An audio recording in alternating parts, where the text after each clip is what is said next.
بسم اللہ الرحمن الرحیم۔ محترم ناظرین، السلام علیکم۔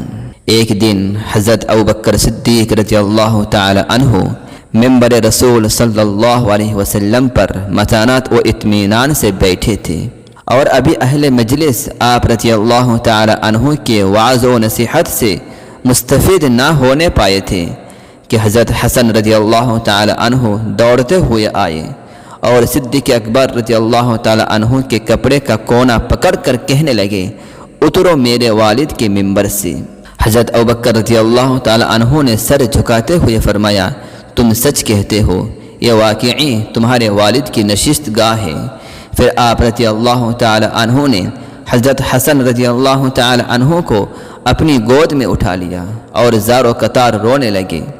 حضرت علی بن ابی طالب کرم اللہ وجہہ نے کہا نے کہا کہ خدا کی قسم میں نے تو اس کو اس بات کا کہا نہ تھا۔ حضرت ابوبکر رضی اللہ تعالی عنہ نے آنسو بہاتے ہوئے فرمایا، تم سچ کہتے ہو، خدا کی قسم میں آپ رضی اللہ عنہ کو الزام نہیں دیتا۔